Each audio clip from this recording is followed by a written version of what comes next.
Live mula sa CLTV 36 Studio. CLTV 36 News. Maya Pamengi, Pampanga, magandang gabi, Central Luzon. Ako po si JM De Jesus at oras na para sa mga maiinit na balitang Central Luzon ngayong Lunes, May 19. Produksyon ng bigas sa Pampanga bumaba ng 9% noong 2024.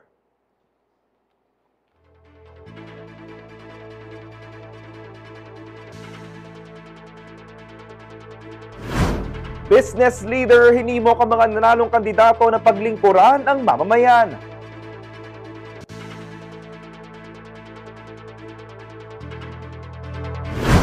Pagtugis kina Roque, Ong at 48 pang ibang sangkot sa illegal na pogo operation sa Porac ikinasa ng PNP CIDG.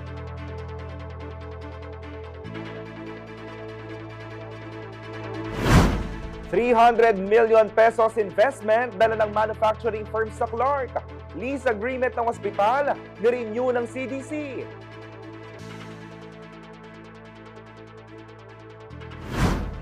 At Responsible Road Behavior, sentro ng kampanya ng LTO Region 3 ngayong Road Safety Week.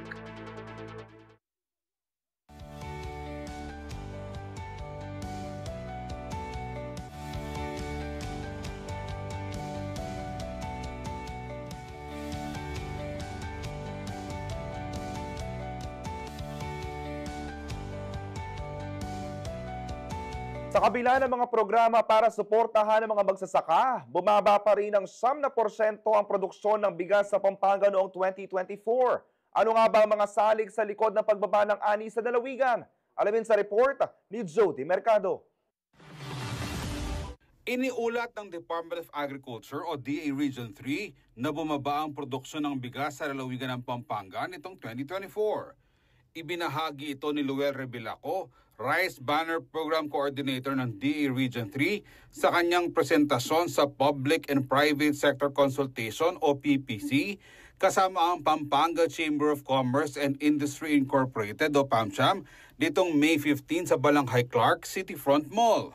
Sa datos ng ahensya, bumaba ng 9% ang kabuuang produksyon ng bigas sa Pampanga noong 2024 kumpara noong 2023. Sa kabila nito, nanatiling pangatlong lalawigan sa may pinakamalaking ambag sa rice production ng Central Luzon. Nangunguna naman ang lugar pagdating sa produksyon ng karning baboy, manok, itlog, karning bibi at itlog ng bibi sa rehiyon. Ayon kay Rebilaco, may mga natural na dahilan sa pagbaba ng rice production sa nasabing probinsya. Isa sa nakikita naming dahilan kung bakit bumaba yung rice production dito sa probinsya ng Pampanga nung taong 2024 dahil nga po nung January pa lang po nung 2024 ay tinamaan na po tayo ng El Nino. So before that pa po, dahil may forecast na po ng El Nino, so marami na po mga magsasaka ang nagtanim ng ibang crops na hindi nangangailangan ng maraming tubig. Okay? And then isa pa pong dahilan kung bakit bumababa yung production natin dahil pagdating naman po ng tag-ulan, tayo ay tinatamaan naman ng iba't ibang bagyo, andyan yung habagat, kaya talagang nababawasan yung production ng ating mga magsasaka. Bukod sa natural causes, may man-made factors din umano na nakakaapekto sa produksyon ng bigas habang sa kabila ng sapat na supply ng irigasyon sa mga taniman ng palay. Pagdating naman sa land conversion, ayun, isang factor din yun kung bakit bumababa yung ating production dahil nababawasan yung ating production area. When it comes naman sa irrigation, maganda naman po ang irrigation natin sa probinsya ng Pampanga. Ang talagang uncontrollable lang po talaga dito ay yung ating mga climate adversities na tumatama sa ating probinsya. Kaugnay nito, tiniyak ng opisyal na nakatutok ang kanilang ahensya para masolusyonan ang mga salik na ito at makabawi ang rice production ng Pampanga sa mga susunod na taon. Para po ma-resolve na yung mga issues na kinakaharap po natin, tayo po ay nag-i-introduce ng mga iba't ibang programa. So unang-una po, nandito po yung ating adaptation and mitigation initiative in agriculture para po maturuan din po yung ating mga farmers doon sa paggamit or pag-apply ng iba-ibang teknolohiya para ma-mitigate po natin yung effect ng climate change. Meron din po tayong programa na tinatawag na clustering kung saan ang objective po natin dito ay pagbubuklo rin po natin yung mga ating mga farmers para iisa lamang po sila at maging cooperative yung ating mga farmers in the future. Ako, si Jody Dizon Mercado para sa CLTV 36 News. Samantalang sinimulan na ng Philippine National Police Criminal Investigation and Detection Group o PNP-CIDG ang pagtugis sa 50 kataong sangkot sa umunay human trafficking kaugnay ng Philippine Offshore Gaming Operator o POGO Hub sa Porac, Pampanga. Kabilang sa mga tinutugis sina dating Presidential Spokesperson Harry Roque at Cassandra Ong kasunod ang warrant of arrest na inilabas ng Angeles City Regional Trial Court Branch nitong May 8. Ang kaso ay non-bailable at saklaw ng Anti-Trafficking in Persons Act of 2003. Ayon kay PNP Public Information Office Chief Police Colonel Randolph Tuanyo, bumuo na ng tracker teams ang pambansang kapulisan sa buong Pilipinas para sa paghahanap at pag-aresto sa mga akusado. Nakikipag-coordinate na rin daw ang CIDG sa Bureau of Immigration para matukoy ang lokasyon ni Ong. Lumabas siya ng bansa matapos palayain mula sa Correctional Institution for Women kasunod ng investigasyon ng Kamara tungkol sa illegal POGO operations noong Disyembre 2024. Nakikipagtulungan din ang ahensya sa Interpol upang maaresto si Roque, na kasalukuyang humihiling ng asylum sa the Netherlands. Una nang itinanggi ni Roque ang mga paratang iginiit na hindi na biktima lamang siya ng political persecution ni Pangulong Ferdinand Marcos Jr.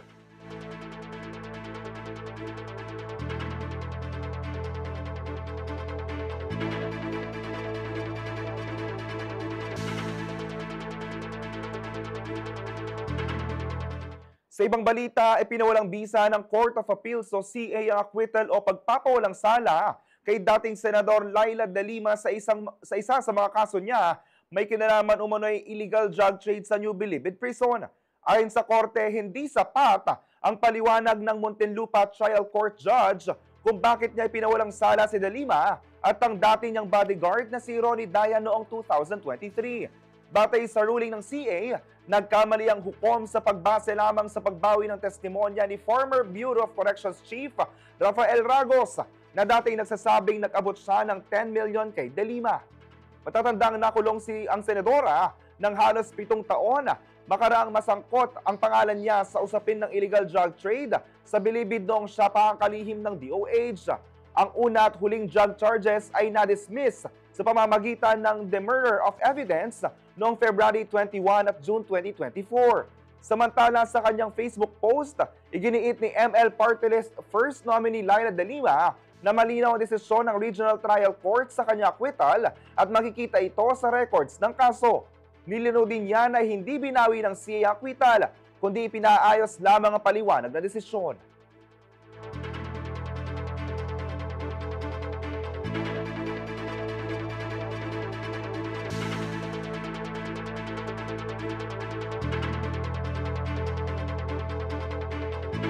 Manatiling nakatutok para sa iba pang balita ngayong araw.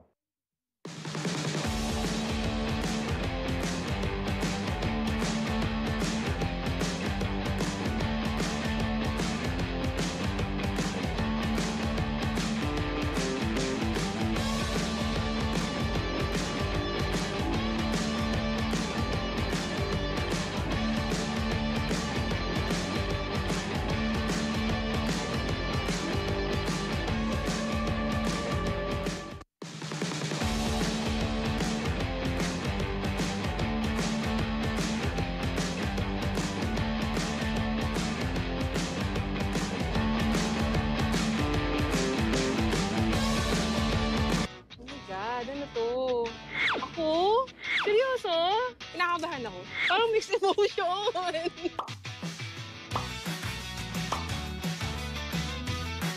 Pinapagawa nila tayo ng travel and tourism vlog. At parang kinakabahan ka. Doon na lang di ako nagkape.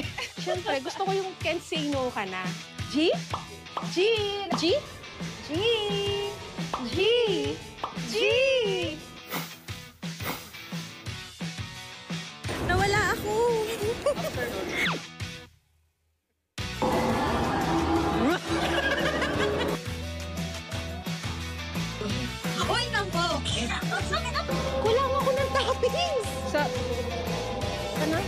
ko lahat yung white chocolate chip. Mali. -5. Parang lahat na lang. Paano yung kapag kumuha ka ng bill? Curious po, ba't po number 7? Oo nga. See you on our next guest stage.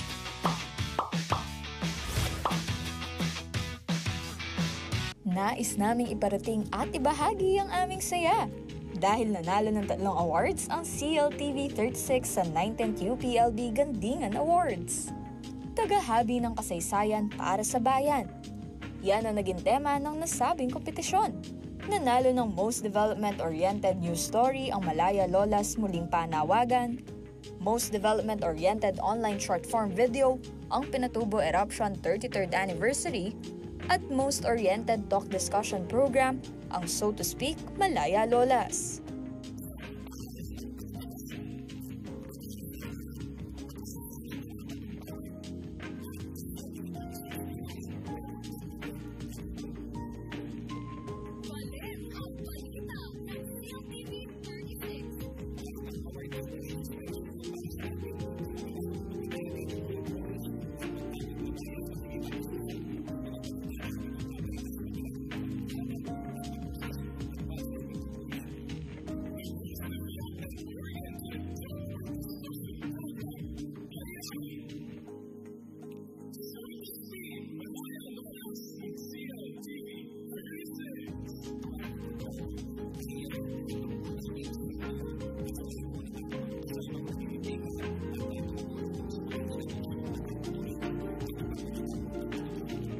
Makakaasa po kayong patuloy ang paghahatid ng CLTV 36 ng mga napapanahon at mahalagang balita at pagbibigay ng mga makabagong programa para sa inyo. Taos-puso po kami nagpapasalamat sa inyong walang hanggang suporta at pagtangkilik sa CLTV 36.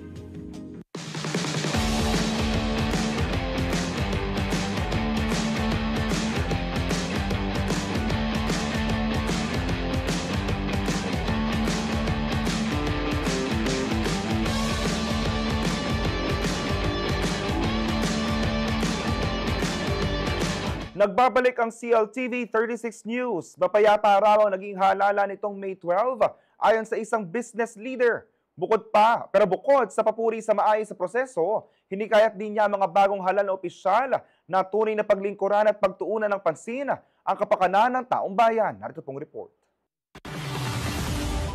Nagbahayag ng saloobin ng isang business leader hinggil sa katatapos sa national and local elections itong May 12. Ayon kay Attorney Paul Yusi, mapayapa raw ang naging halalan at nagkaroon ng pagkakataon ng lahat na ipahayag ang kanilang saloobin. Si Yusi ay ang kasalukuyang president ng Pampanga Chamber of Commerce and Industry Incorporated o PAMCHAM. Where in general, except for the province of those provinces in down south, Lanao, which is very violent, generally it is peaceful. It is peaceful. Of course, I have an article in the newspaper. I wrote something about freedom of speech and its limitation during election. Everybody can say anything. It's all right, but there are limitations on cyber libel. In the province of Pampanga, in particular, I think it's natural that the people would cast aspersion or create a doubt on the other candidate. But generally, it's peaceful kasi wala namang barilan . Wala namang barilan.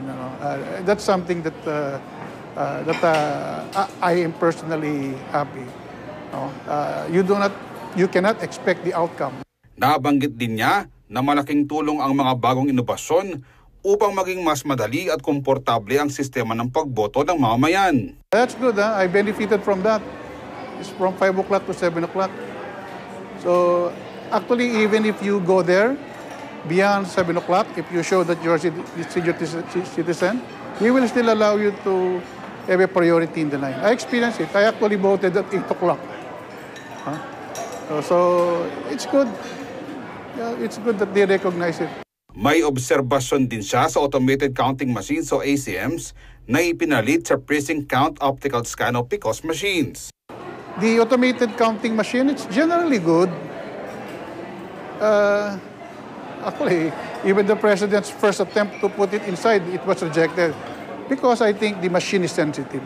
3 araw bago ang halalan, naglabas ang statement ng PAMCHAM kung saan sinabi nilang bagamat na nanatiling apolitical ang grupo, may kalayaan pa rin daw ang mga opisyal at miyembro nito na pumili ng kani-kaniyang kandidato. Tiniyak din ng grupo na patuloy nilang isusulong ang kapakanan ng business sector nang walang pinapanigan sa larangan ng politika. Kaugnay nito, nanawagan ang business leader sa mga inihalal nitong eleksyon.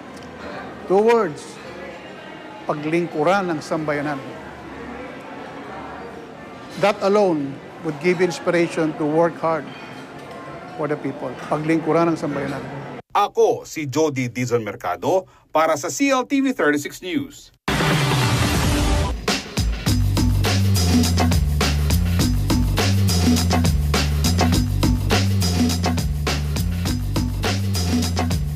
Samantala, tinatayang aabot sa 300 million pesos ang ipapasok na investment ng isang manufacturing firm sa Clark Freeport Zone sa Pampanga.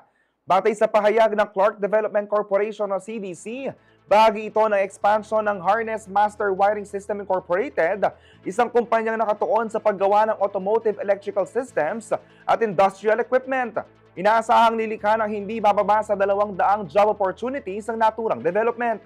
Samantala, nirenew din ng CDC ang kanilang lease agreement sa Our Lady of Mount Carmel Medical Center, Clark, para bigyang daan ng patuloy na operasyon at planong expansion ng pagamutan.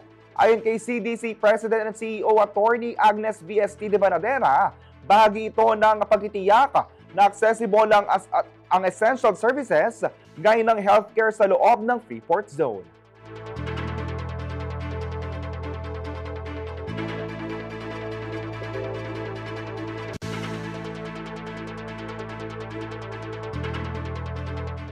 Para sa ating sports news, 3 Pinoy hikers matagumpay na akyat ang Mount Everest. Panoorin po natin sa report na ito.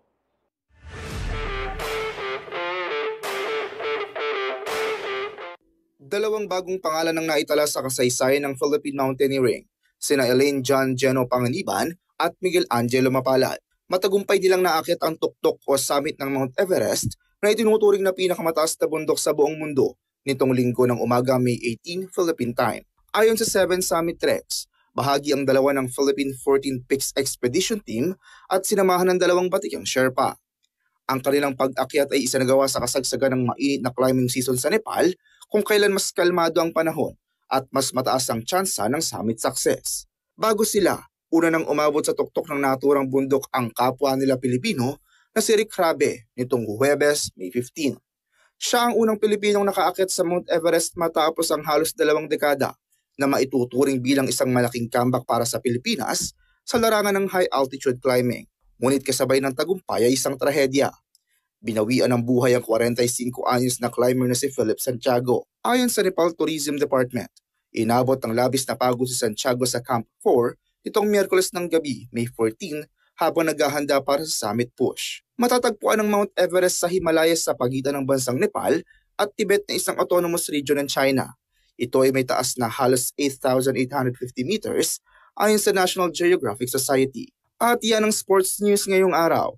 Raymond Tasoy para sa CLTV 36 Sports News. Kung hanap mo ay sasakyang maaasahan at pwede pang pangkabuhayan, isang pangalan lang ang dapat mong tandaan. Yan ang Mitsubishi L300. Subok na sa tibay, tipid pa sa maintenance at swak sa kahit anong negosyo. At kung gusto mong simulan ang negosyo mo with the right partner, sagot na riyan ng Laos Auto Group. May exclusive freebies pa na para lang sa iyo. Alamin natin kung ano bakit patuloy na pinagkakatiwalaan ng Mitsubishi L300 pagdating sa negosyo.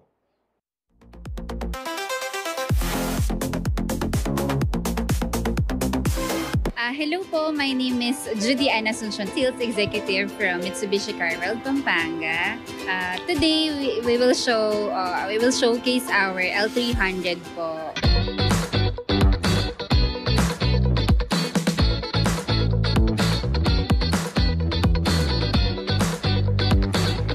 As you can see, meron po kaming promo na 25,000 down.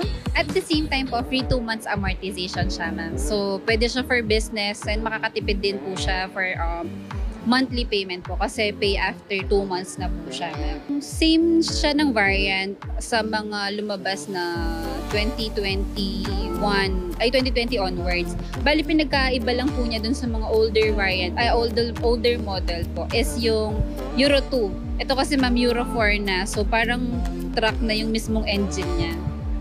Euro 4 kasi ma'am, definition po kasi nun ma'am is mas lumaki yung engine niya at the same time po mas lesser sa usok, ganun siya. Actually yung makina po niya is 2.2 liter diesel po, MIVEC engine din po siya. Bali yan ma'am, fuel capacity po niya is 11 to 12 liter capacity din po siya. Actually depende pa rin po siya sa driving ni client ng driver. Yung display namin is FB Body Exceed na dual aircon po. Price nito ma'am is 1,034,380. Yung isang variant naman po which is yung cabin chassis lang, yung ulo lang po siya, nasa 825,000. Mostly kasi may mga clients po kasi kami na businesses po, prefer nila yung mismo ulo lang, sila po yung magpapagawa sa labas. So parang mas makakatipid po sila. Kung may kilala silang bodybuilder na pwedeng gumawa ng FB body, pwede po sa kanila, bumili sila yung mismong cabin chassis lang yung tawag. So suspension niya ma'am, mas okay siya compared dun sa mga dati. Sa 25,000 na down payment po namin with free 2 months, meron po siyang free 1-year insurance, 3 years LTO, shuttle mortgage, plus yung tint, floor mat, seat cover po, yung tools, yung umbrella ma'am. Tapos meron din siyang free periodic maintenance labor. 32,500 Laos Group Care po na free.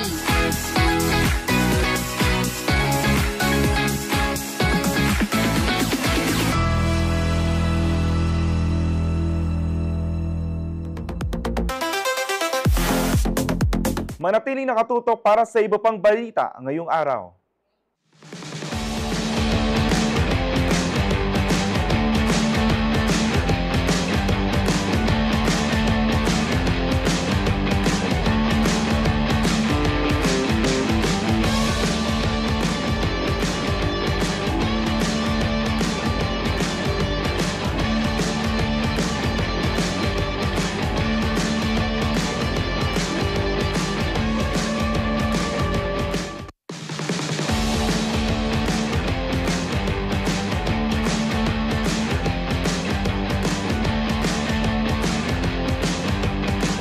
Lunes, panoorin ang mga pelikula mula sa ating mga lokal na direktor at student filmmakers. Simula 3:00 ng hapon, abangan ng Open House Kino, tampok ang mga dekalidad na pelikulang pupukaw sa inyong puso at magmumulat sa inyong diwa. At pagsapit ng 3:30 ng hapon, samahan kami sa Crucian Film Festival. Tampok ang iba't ibang istorya ng mga estudyante ng Holy Cross College na tiyak kagigiliwan ng lahat. Tuwing Lunes, Open House Kino, 3:00 ng hapon, at Crucian Film Festival, 3:30 ng hapon. Dito lamang sa CLTV 36. Oh my God, ano to? Ako? Seryoso? Kinakabahan ako. Parang mixed emotion.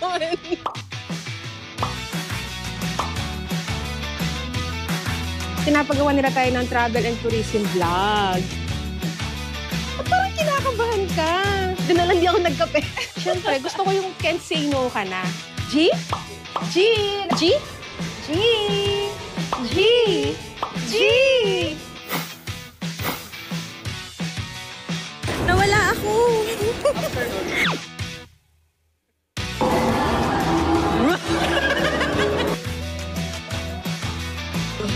Hoy, tampo! Kulang ako ng toppings! Inilagay ko lahat yung white chocolate chip! Mali! -5. Parang lahat na lang. Paano yung kapag kumuha ka ng beer? Curious po, ba't po number 7? Oo nga. See you on our next guest stage.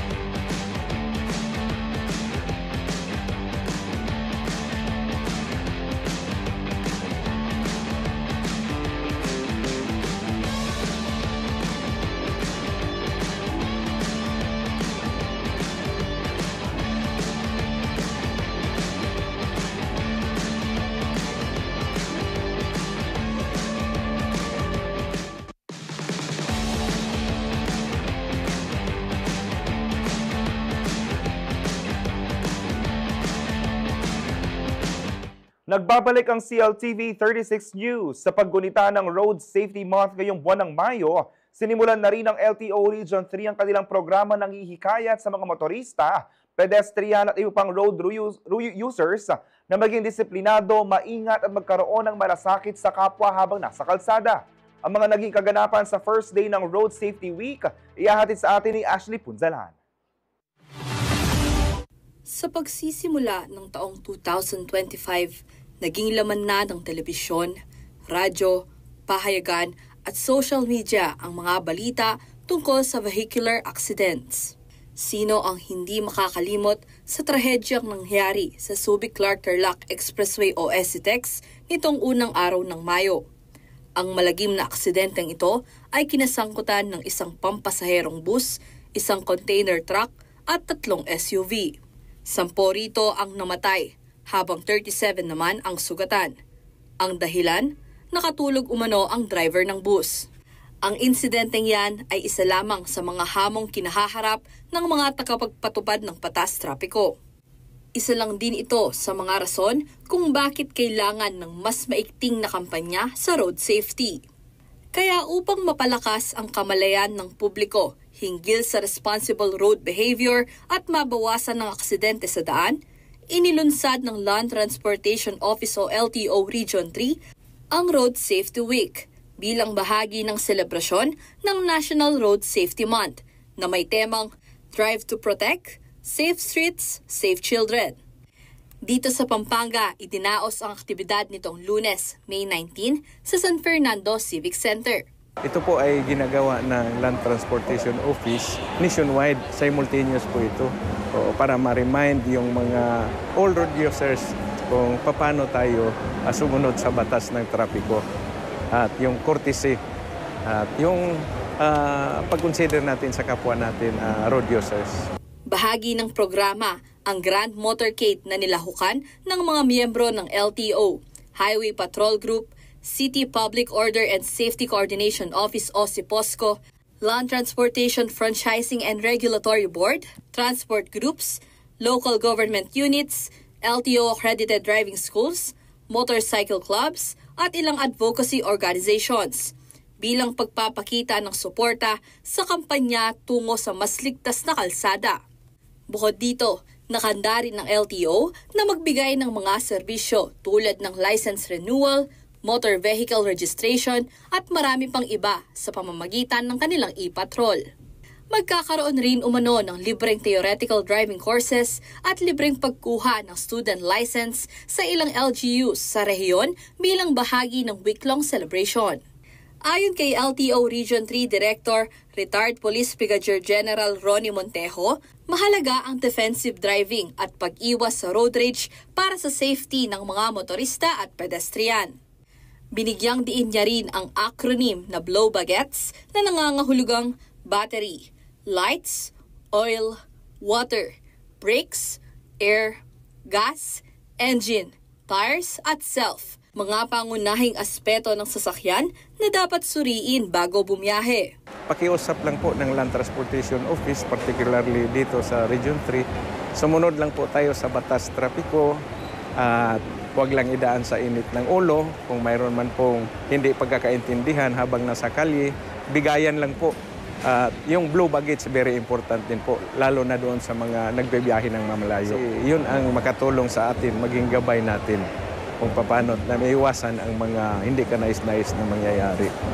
Samantala, isinusulong naman umano ng City of San Fernando sa pangunguna ng SIPOSCO ang pagtuturo sa mga estudyante tungkol sa mga batas trapiko at proper behavior sa kalsada. Of course, kapag nasa tamang disiplina, magiging maayos ang daloy din ng trapiko. No? Hindi basta-basta na natuto tayo magmaneho, hindi tayo sumusunod sa batas.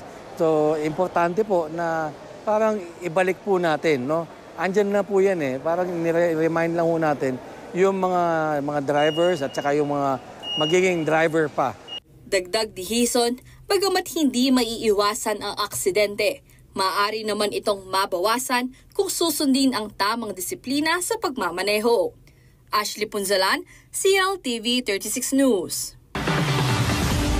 Buwan ng mga mangingisda at magsasaka ngayong Mayo, kaya't kinikilala ng Bureau of Fisheries and Aquatic Resources ang mahalagang papel ng mga nasa likod ng supply ng pagkain sa bansa.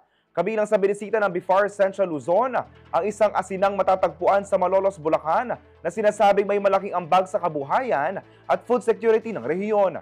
Magbabalita si Lizen Morten. Bilang bahagi ng pagdiriwang ng Fisher Folk Month ngayong Mayo, binisita ni Bureau of Fisheries and Aquatic Resources o BIFAR 3 Regional Director Wilfredo Cruz ang isang salt farm sa Malolos City, Bulacan.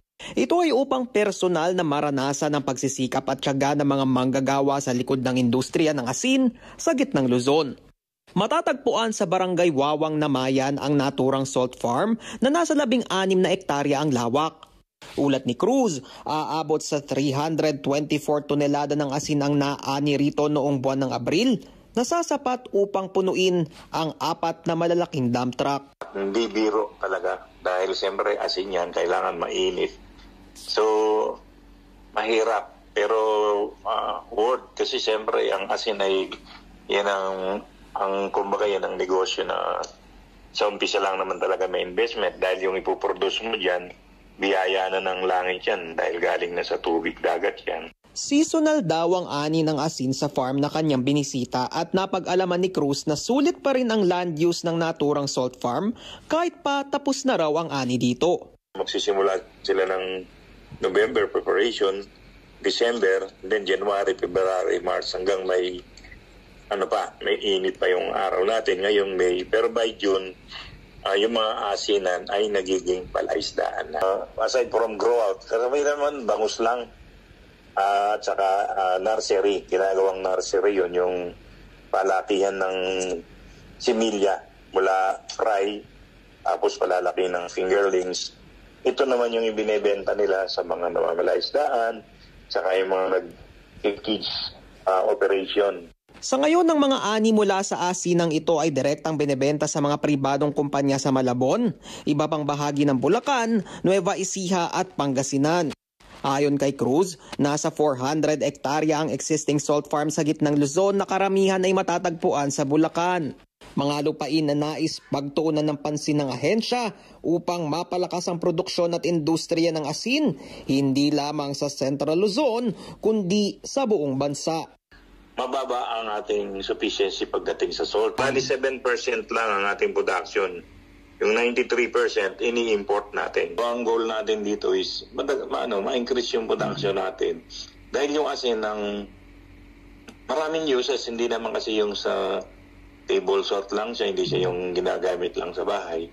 Sa gitna ng patuloy na pag-angkat ng asin mula sa ibang bansa, umaasa ang BIFAR Central Luzon na mapapaangat ang kasalukuyang 7% salt sufficiency level ng bansa sa pamamagitan ng malawak na salt farm sa kapatagan ng gitnang Luzon upang mapatatag ang supply ng asin para sa kabuhayan at food security ng bansa.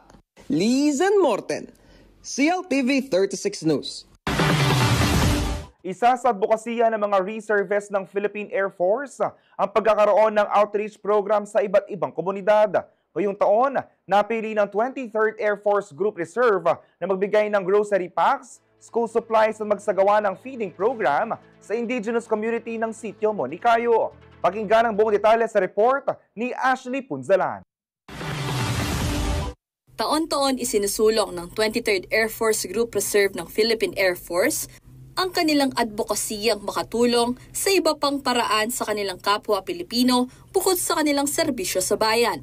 Nitong Sabado, May 17, pinili nilang magdaos ng feeding program at mamahagi ng grocery items at mga school supplies sa mga katutubong Aita ng Sitio Monicayo, Barangay Kalumpang, Mabalacat City. Simula noong ako ay naging reservist noong 2019 hanggang sa ngayon, noong pandemic, sa pagbibigay ng tulong sa mga komunidad para maiparamdam sa kanila na nandyan ang Philippine Air Force na handang tumulong sa kahit na anong pangangailangan nila. 50 na mag-aaral mula sa sitio ang nakatanggap ng school bags. 100 pamilya naman ang nagkaroon ng grocery packs, habang 200 naman na mga katutubo ang nabigyan ng pagkain sa kanilang feeding program. Kaya naman ang tribal chieftain ng komunidad na si Lenny Sison, Lubos ang pagpapasalamat sa kabutihang iniabot sa kanila ng mga Air Force Reserves. Ano po to para sa aming mga estudyante at para sa aming community po. Maraming salamat po. Masaya po kami kasi napasaya po yung mga bata dito at yung mga kagaya ko pong katutulog.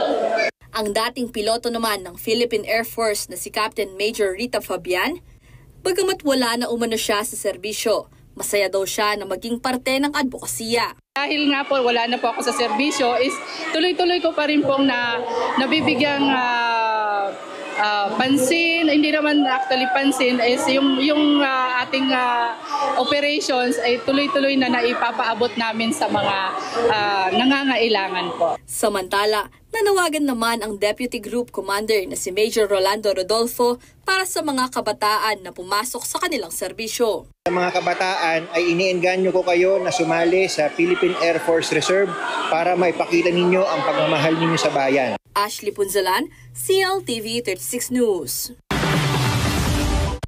Manatili nakatutok para sa iba pang balita ngayong araw.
Nais naming iparating at ibahagi ang aming saya.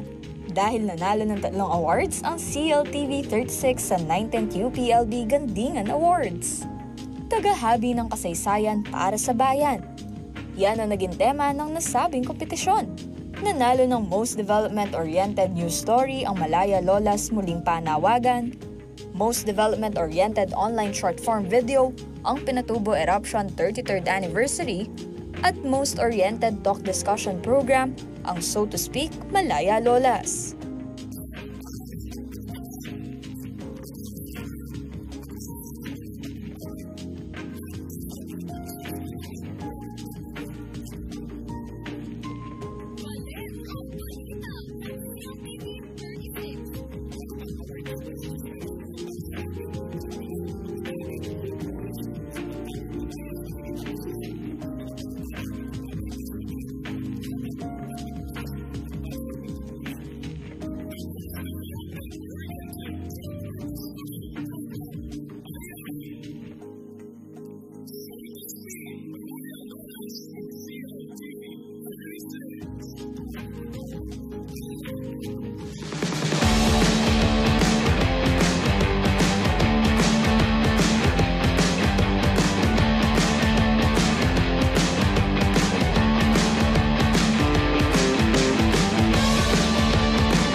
Nagbabalik ang CLTV 36 News para sa ating weather report. Ihatid ni Rainier Agas, weather specialist mula sa Pag-asa Clark Station.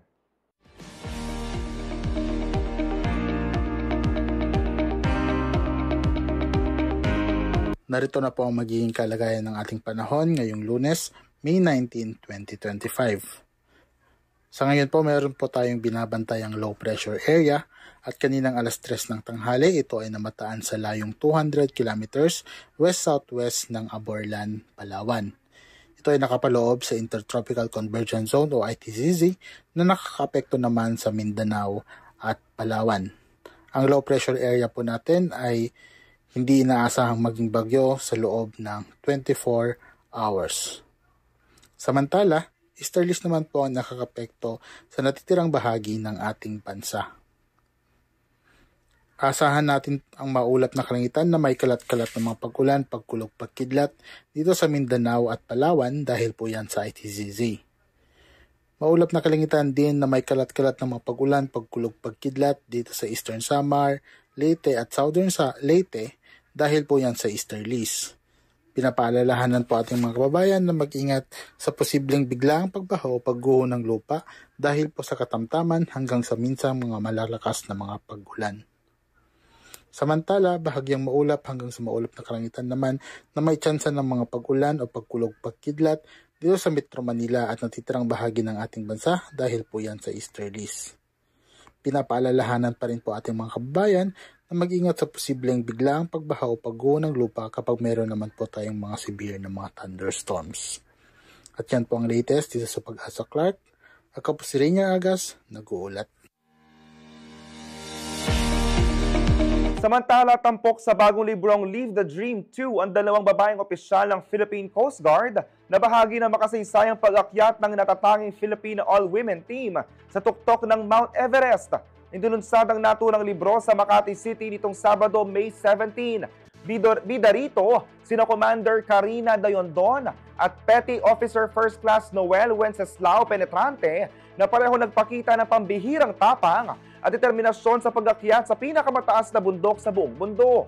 Ayon sa sumulat ng Live the Dream 2 na si dating Transportation Environment Undersecretary Arturo D. Valdez, ang libro ay dokumentasyon ng pagsubok at tagumpay sa gitna ng panganib.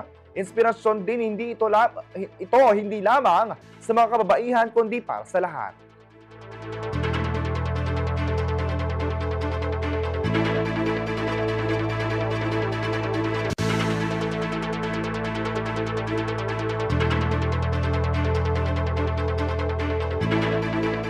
Bukod sa angking ganda at talento, bit-bit din ng mga kandidata ng Mutyaning San Fernando 2025 ang kanilang mga layunin at inaasam para sa mga Fernandino. Sa kanilang closed-door advocacy at swimwear competition, ipinamalas ng mga kandidata ang tunay na kahulugan ng beauty with a purpose. Ang detalye ihatid sa atin ni Danny Cagino. Isang closer advocacy at swimwear competition ng Mutyaning San Fernando o MNSF 2025 ang ginanap sa Heroes Hall, City of San Fernando nitong Sabado, May 17. Dito buong pusong inihayag ng mga kandidata ang kanilang mga advokasya mula sa environmental awareness, education, mental health hanggang sa women empowerment. Bawat isa ay may layuning magbigay ng positibong pagbabago sa komunidad. Tunay na beauty with a purpose ang kanilang peg dahil hindi lang ganda ang dala nila, kundi paninindigan at malasakit sa mga kapwa Fernandino. At syempre, bukod sa kanilang advocacies, isa din sa pinaka-aabangan ng araw na yon ay ang swimwear competition. Sobrang graceful at buong kumpiyansang rumapa ang mga kandidata, bit-bit ang kanilang confidence, curves at winning aura. Ayon sa pamunaan ng MNSF 2025, ang naturang pageant ay hindi lang tungkol sa pisikal na anyo at ganda. Selebrasyon din ito ng talino, kultura at pagmamahal ng mga kabataang Fernandina sa kanilang syudad. Besides being beautiful outside, Mutyaning San Fernando has to possess the beauty inside as well. They're knowledgeable about our culture and just have the heart of a true beauty queen. You know, Mutyaning San Fernando is one of the highlights of our fiesta this year. So we really want to showcase their inside beauty, not just the outside. Also, as well as, you know, the winner of Muchaning San Fernando will be representing us for the Muchaning Kapampangan. Abangan kung sino ang tatanghaling reyna ngayong taon. Siguradong mas magiging mainit at makulay pa ang kapistahan habang papalapit ang Coronation Night. To invite everyone on May 23 at Capital Town is the Flores de Mayo, and of course the biggest night is the Coronation Night on May 29 at Heroes Hall. And I hope to see you all there and support our mucha from the different barangays. We have 15 candidates and we are looking forward for you guys to come and watch us. Samantala, para sa mga hindi makakapunta sa venue, mapapanood din ng live ang Coronation Night ng MNSF 2025 sa CLTV 36. Danny Cagino, CLTV 36 News. Samantala, pinalakpakan at hinayawan si JJ, isang Austrian-Filipino singer matapos niyang iuwi ang panalo sa 2025 Eurovision Song Contest sa pamamagitan ng powerful at kakaibang opera techno performance ng kantang Wasted Love. Hindi lang high note ang naabot niya kundi pati na rin ang puso ng buong Europa. Alamin ang buong detalye sa report ni Danny Cagino.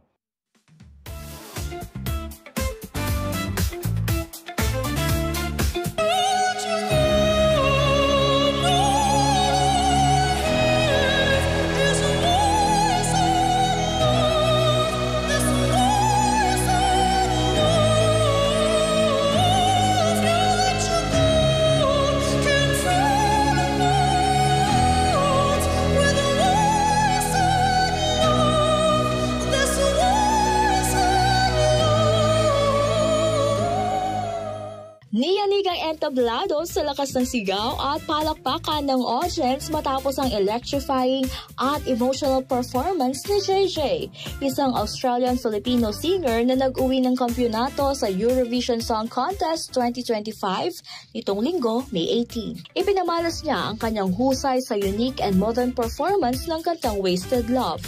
Ginawa niya itong mala-opera na may halong techno kaya naman bumilib ng husto sa kanya ang mga horado at manonood. Dahil dito, nakuha ni JJ ang highest score na 436 points. Sinundan siya ng contestant mula sa Israel na may 357 points at Estonia na nakakuha naman ng 356 points. Ang tagumpay ni JJ ay nagbigay ng ikatlong panalo para sa Austria sa kasaysayan ng Eurovision. Kasunod din na Udo Jurgens noong 1966 at Conchita Wurst noong 2014. Sa isang panayam matapos ang kompetisyon, ibinahagi ni JJ kung gaano niya pinaghandaan ng husto ang kanyang performance. I was very relaxed because we rehearsed this so many times and I just wanted to, you know, give everything I've got to this performance and I just had a blast. I gave my everything. I gave 150% of my all and yeah, and I'm so glad that Europe really loved it. So thank you so much. Si JJ na ang tunay na pangalan ay Johannes Peach ay may dugong Pinoy. Isa siyang 24-year-old countertenor o male singer na may napakataas na vocal range. Proud moment para sa mga Pinoy ang pagkakapanalo ni JJ kaya naman sa isang Facebook post, nagpahayag ng suporta ang Philippine Consulate General sa Frankfurt, Germany. Anila, ang tagumpay ni JJ ay hindi lamang patunay ng kanyang galing. It's also a celebration of multicultural identity at global artistry. Habang trending na ngayon ng Wasted Love sa iba't ibang music platforms, siguradong isa ito sa mga awitin at performances na hindi malilimutan sa kasaysayan ng Eurovision. Isang panalo hindi lamang para sa Austria, kundi pati na rin sa Pilipinas. Danny Cagino, CLTV 36 News. Congratulations, JJ! At yan ang mga balitang nakalap ng CLTV 36 News. Para sa karagdagang detalye, maaari nyo i-follow ang aming social media pages sa Facebook at CLTV 36 Official at CLTV 36 News, sa Twitter o X at CLTV 36, sa Instagram at CLTV 36 Official. Kung nais yung balikan ang mga programa ng CLTV, pwede nyong bisitahin ang aming YouTube channel at CLTV 36 Official at ang aming website cltv36.tv.